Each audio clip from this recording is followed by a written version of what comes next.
కొంచెం సైడ్ కొద్దిసేపు మాట్లాడుకోకుండా సైలెంట్ గా మనం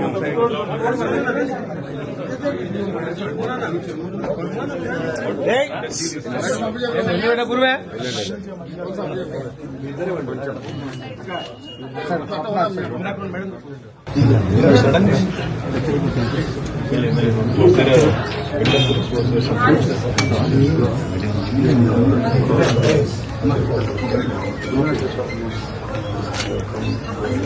just prepare his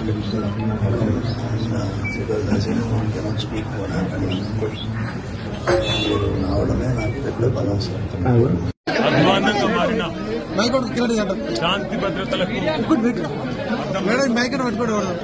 మరి చిలుకూరు బాలాజీ దేవాలయంలో పెద్దలు చాలా కాలంగా సౌందరరాజన్ గారు, వారి తర్వాత ప్రధాన అర్చకులుగా అదే రంగరాజన్ గారు ఇక్కడ ఏదైతే సేవలు అందిస్తున్నారో వారిని వాళ్ళ అగౌరవపరచడమే కాకుండా ఈరోజు రాష్ట్రంలో అధోగతి పాలైన శాంతి భద్రతల సాక్షిగా వారి మీద దాడికి దిగడం ఏదైతే ఉందో నిజంగా కూడా అత్యంత దుర్మార్గమైన, అత్యంత నీచమైన కార్యక్రమం. ఇది ఎవరు చేసినా, ఏ పేరిట చేసినా, ఏ ఎజెండాతో చేసినా శాంతి భద్రతల విషయంలో మాత్రం ఉక్కుపాదంతో వ్యవహరించాల్సిన బాధ్యత రాష్ట్ర ప్రభుత్వం మీదనే ఉంటుంది. ఇవాళ భగవంతుడి సేవలో నిమగ్నమయ్యే పెద్దలు రంగరాజన్ గారు, సౌందరరాజన్ గారి కుటుంబం పరిస్థితి ఈ విధంగా ఉంది అంటే మరి ఈ రాష్ట్రంలో శాంతి భద్రతలు ఎంత అధ్వానంగా ఉన్నాయో దీన్ని బట్టి చెప్పవచ్చు.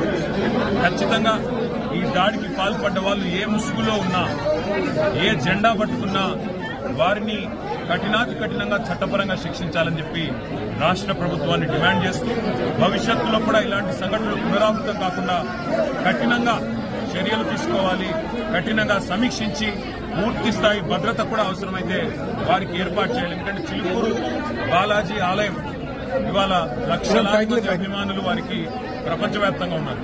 అట్లాంటి చిలుకూరు బాలాజీ ఆలయానికి మరి గొప్పగా సేవలు అందిస్తున్న ఆ కుటుంబాన్ని సౌందరరాజన్ గారు కానీ, రంగరాజన్ గారు కానీ వారిని అవమానించడం అంటే నిజంగా కూడా ఆ స్వామివారి భక్తులను అవమానించడమే, ఒక దైవ భక్తుడిని అవమానించడం అంటే దేవుణ్ణి కూడా అవమానించినట్టే. కాబట్టి తక్షణమే ఈ విషయంలో కఠినాతి కఠినంగా భవిష్యత్తులో మళ్ళీ ఇట్లాంటి పునరావృతం కాకుండా చర్యలు తీసుకోవాలని ప్రభుత్వాన్ని డిమాండ్ చేస్తా ఉన్నాం. ఆ సౌందరరాజన్ గారికి, రంగరాజన్ గారి కుటుంబానికి మేము పూర్తి స్థాయిలో అండగా ఉంటామని చెప్పి తెలియజేస్తాం.